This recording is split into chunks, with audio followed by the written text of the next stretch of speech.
गंगा नदी भारत की पवित्र नदियों में से एक है। गंगा नदी भारत के अलावा बांग्लादेश में भी बहती है। इसकी कुल लंबाई 2510 किलोमीटर है। यह उत्तरांचल में हिमालय से लेकर बंगाल की खाड़ी तक बहती है। गंगा नदी जन जन की आस्था का आधार है। इस धरती पर गंगा नदी के आने से पहले ही पंचगंगाओं का धरती पर अवतरण हो चुका था। जहाँ पंचगंगाओं का अवतरण हुआ था वह जगह पंचनद तीर्थ के नाम से जानी जाती है। तो आइए जानते हैं कैसे हुआ भागीरथी का आगमन।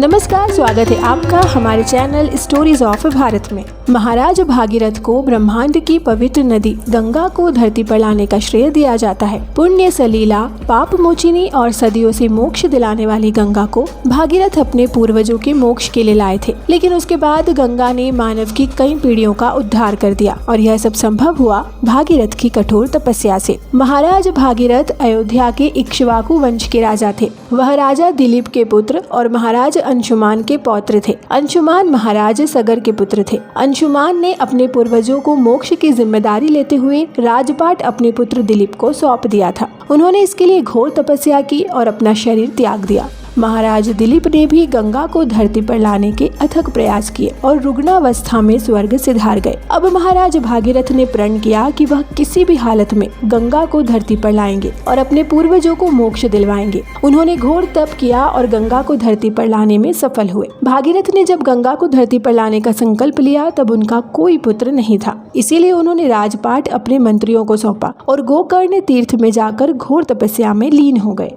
जब स्वयं ब्रह्मा उनको वर देने के लिए आए तो उन्होंने 2 वर मांगे। पहला, पितरों की मुक्ति के लिए गंगा जल और दूसरा, कुल को आगे बढ़ाने वाला पुत्र। ब्रह्मा ने उनको दोनों वर दिए। साथ ही यह भी कहा कि गंगा का वेग इतना अधिक है कि पृथ्वी उसे संभाल नहीं पाएगी। इसीलिए हे भागीरथ, गंगा की धरती पर अवतरण के लिए तुम्हें महादेव से सहायता मांगनी होगी। महादेव को प्रसन्न करने के लिए भागीरथ ने पैर के अंगूठों पर खड़े होकर 1 वर्ष तक कठोर तपस्या की। भूत भावन ने प्रसन्न होकर भागीरथ को वरदान दिया और गंगा को अपने मस्तक पर धारण कर लिया। लेकिन गंगा को अपने वेग पर बड़ा अभिमान था। गंगा का सोचना था कि उनके वेग से शिव पाताल में पहुंच जाएंगे। शिव को जब इस बात का पता चला तो उन्होंने गंगा को अपनी जटाओं में ऐसे समा लिया कि उन्हें वर्षों तक शिव जटाओं से निकलने का मार्ग नहीं मिला। जब गंगा शिव जटाओं में समाकर रह गई तो भागीरथ ने फिर से तपस्या का मार्ग चुना। तब भोलेनाथ ने प्रसन्न होकर गंगा को बिंदुसर की ओर छोड़ा। गंगा यहाँ से 7 धाराओं के रूप में प्रवाहित हुई। हाल्दिनी, पावनी और नलिनी पूर्व दिशा की ओर प्रवाहित हुई। सुचक्षु, सीता और महानदी सिंधु पश्चिम की प्रवाहमान होने लगी। 7वीं धारा ने राजा भागीरथ का अनुसरण किया।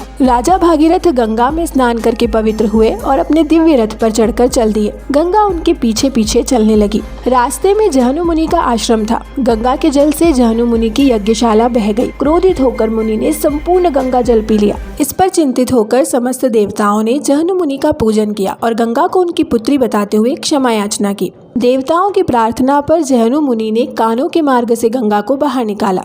तभी से गंगा जहनु सुता जाह्नवी भी कहलाने लगी। इसके बाद भागीरथ के पीछे पीछे चलकर गंगा समुद्र तट तक पहुंच गई। यहाँ से भागीरथ गंगा को कपिल मुनि के आश्रम ले गए और अपने पितरों की भस्म को गंगा के स्पर्श से मोक्ष दिलवाया। इस पर प्रसन्न होकर ब्रह्मा ने वरदान दिया कि हे भागीरथ, जब तक समुद्र रहेगा तुम्हारे पितर देवतुल्य माने जाएंगे और गंगा तुम्हारी पुत्री कहलाकर भागीरथी नाम से विख्यात होगी। साथ ही वह 3 धाराओं में प्रवाहित होगी, इसीलिए त्रिपथगा कहलाएगी। राजा भागीरथ ने 100 अश्वमेध यज्ञ का आयोजन किया था। उनके महान यज्ञ में इंद्र सोमपान कर मदमस्त हो गए थे। इसके साथ ही भागीरथ ने गंगा के किनारे 2 स्वर्ण घाट भी बनवाए थे। तो ये था हमारा आज का वीडियो माँ गंगा के उद्गम को लेकर। आपको यह कैसा लगा हमें कमेंट में जरूर बताएं। वीडियो पसंद आए तो इसे लाइक और शेयर करें और चैनल को सब्सक्राइब करना न भूलें।